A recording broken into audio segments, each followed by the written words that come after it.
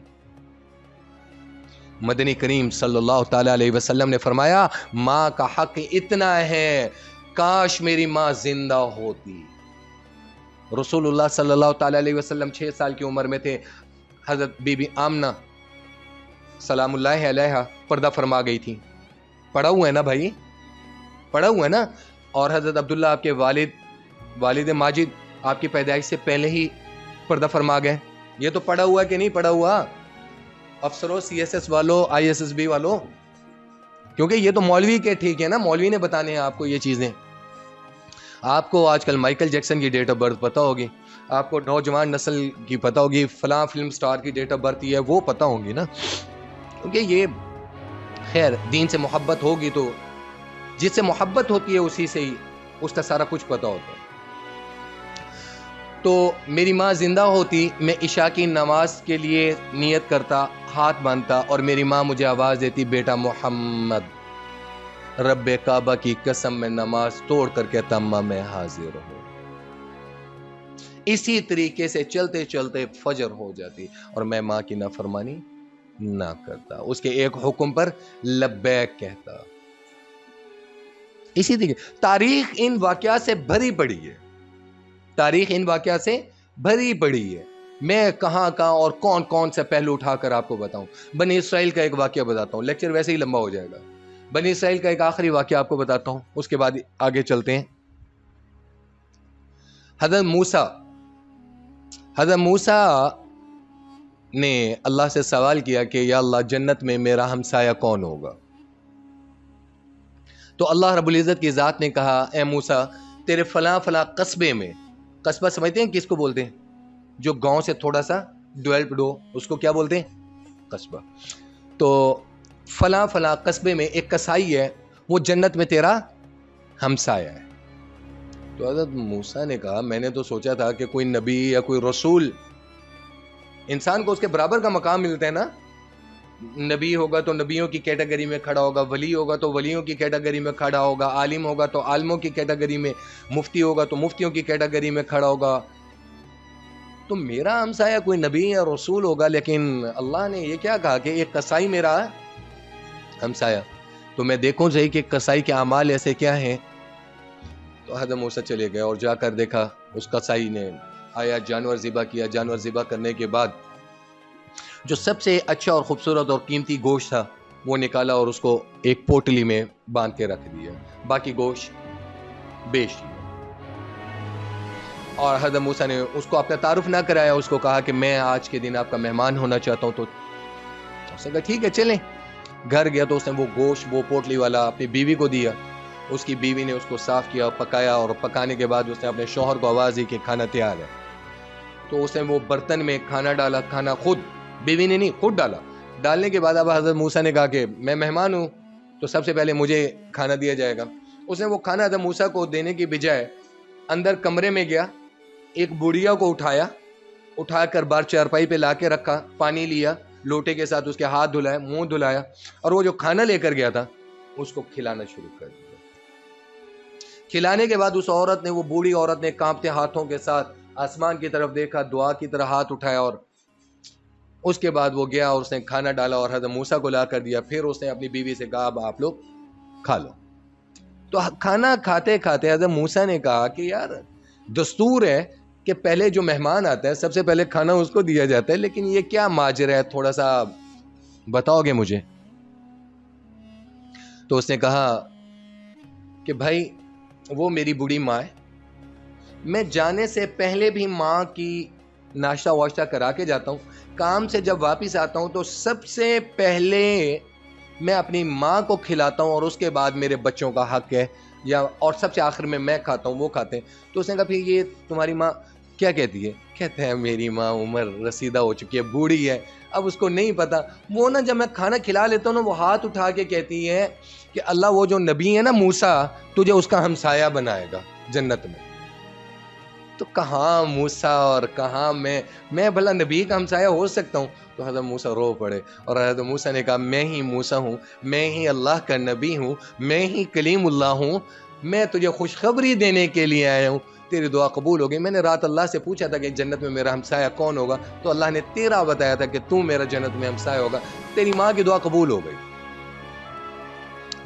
اگر صرف ماں کی خدمت کرنے پر اللہ ایک کسائی کو اٹھا کر نبی کا ہمسایہ بنا سکتا ہے, تو سوچو ماں کا مقام. سوچیں, میرے نبی نے فرمایا الجنت تحت اقدام الامہات, جنت تمہاری ماں کے قدموں کے نیچے ہے. سوچیں ماں کا مقام کیا ہے. اور آج کی نوجوان نسل جو میٹیریلسٹک ہے, جو بہت زیادہ ماڈریٹ ہے, وہ ماں باپ کو کہہ رہی ہوتی ہے کہ آپ کو زیادہ پتہ ہے, آپ پرانے زمانے کے لوگ ہیں. اور بھائی مان لیتے ہیں کہ ہم پرانے زمانے کے لوگ ہیں, ہم ہی نے پالا ہے تو آج یہاں تک تم پہنچے ہو, ورنہ وہ گاند میں لتھڑے پڑے رہتے, ریشز پڑ جاتے, مر جاتے, کھپ جاتے. ماں نہ دودھ پلاتی, کیا کر سکتے تھے تم؟ کچھ کر سکتے تھے؟ میری ماں, میں آپ کو اپنی بات بتاتا ہوں, میری ماں ذمہ دار کی بیٹی ہے. میری ماں وہ پڑھی لکھی نہیں ہے بہت زیادہ, وہ آپ کی طرح ممی ڈیڈی نہیں ہے. میری ماں پینڈو سی ہے, اور الحمدللہ اسلامک تعلیم بہت ہے میری ماں کو, قرآن کی, حدیث کی, ان کی تعلیم ہے, دنیاوی تعلیم نہیں ہے میری ماں کو.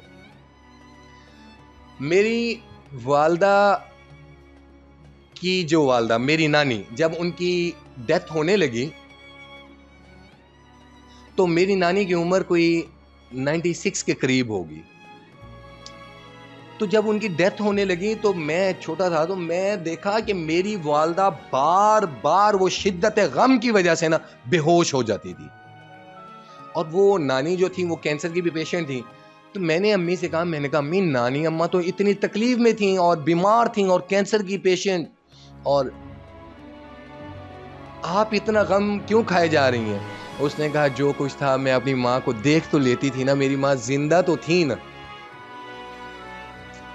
وہ تڑپ اور وہ کیفیت ایک اس عورت کی کہ جس کی اولاد جوان ہو, جس کی اولاد جوان ہو, عاقل بالغ ہو, اور وہ عورت اپنی ماں کے لیے کیسے تڑپ رہی ہے.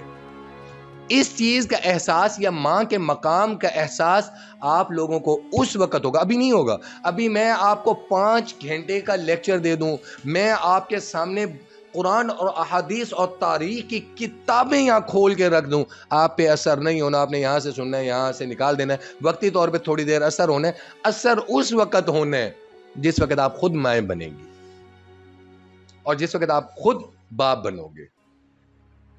دنیا مکافات عمل ہے، آج آپ لوگ جیسے ماں باپ کے ساتھ کرو گے، اللہ کی قسم میں باوضو ہو کر آپ سے کہہ رہا ہوں، ایک استاد کی حیثیت سے کہہ رہا ہوں، آپ کی اولاد آپ کے ساتھ ویسا کرے گی، یہ لکھ لیں۔ میں اپنی ماں کے شہر سے دور ہوں، میری ماں ملتان میں رہتی ہے، میں ملتان سے دور ہوں، آپ یقین کریں کہ میرا بس نہیں چلتا کہ میں اڑوں اور اڑ کر جا کر اماں کو گلے لگا دوں، میرا بس نہیں چلتا۔ میں آج بھی، میرے بچے میرے سے پوچھتے ہیں کہ بابا آپ کی زندگی کا سب سے قیمتی ترین ٹائم کون سا ہے؟ قیمتی ترین، اگر آپ سے پوچھا جائے کہ آپ کی زندگی کا قیمتی ترین وقت کون سا ہے؟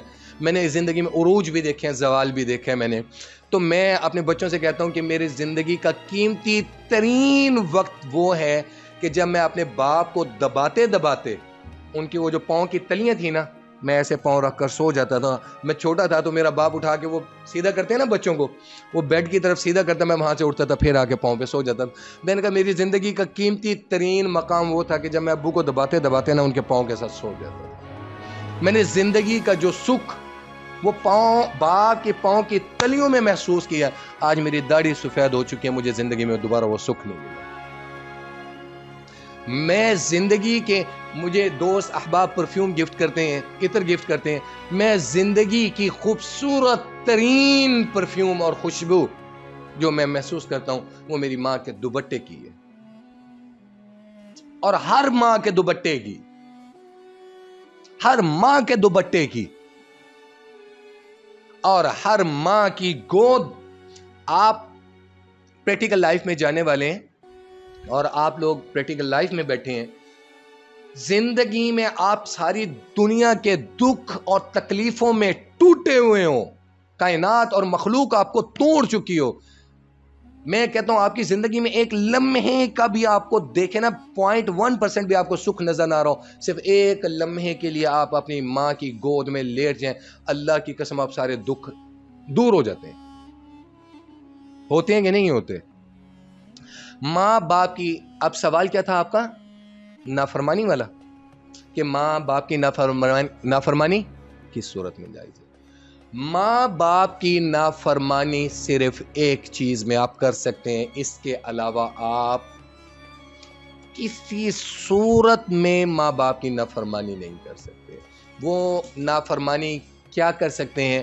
اگر آپ کو آپ کے ماں باپ یہ کہیں کہ آپ کلمہ چھوڑ کر، دائرہ اسلام چھوڑ کر آپ کفر کی طرف چلے جاؤ، تو آپ صرف ان کی یہ بات نہیں مان سکتے، آپ ان کی صرف، لکھ لیے بیٹا، صرف یہ بات آپ ان کی نہیں مان سکتے، اس کے علاوہ ان کی ہر بات ماننا آپ پر فرض ہے۔ ہر وہ بات جو خلاف شریعت ہو، ہر وہ بات جو خلاف شریعت ہو، جو خلاف سنت ہو، خلاف قرآن ہو، خلاف حدیث ہو، وہ بات آپ نہیں مانیں گے، باقی ہر چیز آپ پر ماننا فرض ہے۔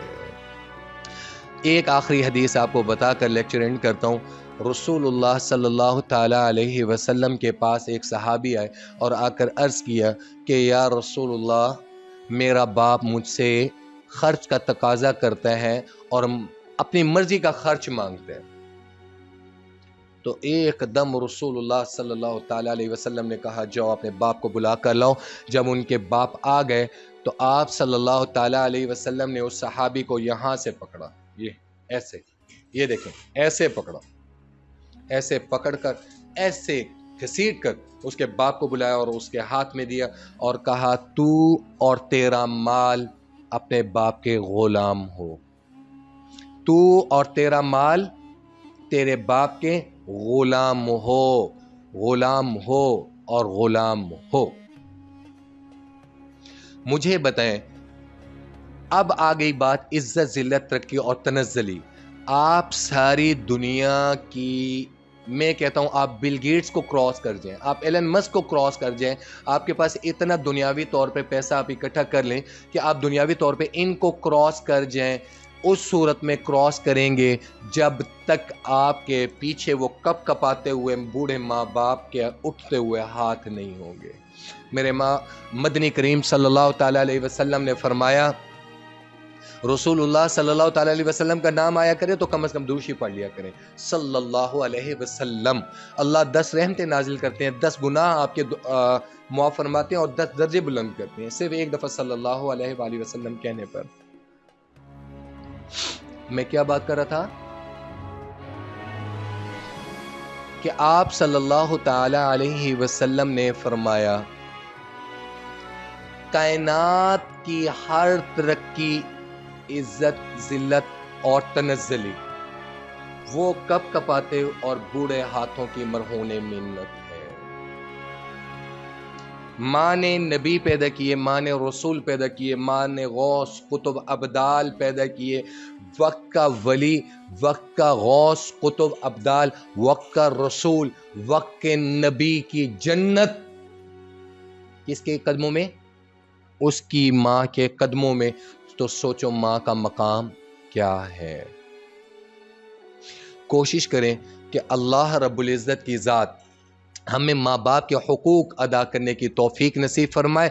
جن کے ماں باپ وفات پا چکے ہیں، اللہ رب العزت اپنے حبیب کے صدقے، آل رسول کے صدقے، اللہ پاک اپنی شان، اپنی صفات، اپنی ربوبیت کے صدقے اللہ ان کے ماں باپ کے درجات کو بلند فرمائے، اللہ ان کے ماں باپ کی بخشش فرمائے، اور جن کے ماں باپ زندہ ہیں اللہ رب العزت کی ذات کالی کملی والے کے صدقے اللہ ان کے ماں باپ کی عمروں میں برکت نصیب فرمائے، اللہ ان کو صحت کاملہ عاجلہ مستمرہ نصیب فرمائے، اللہ ان کے سائے ہمارے سروں پر ہمیشہ قائم فرمائے۔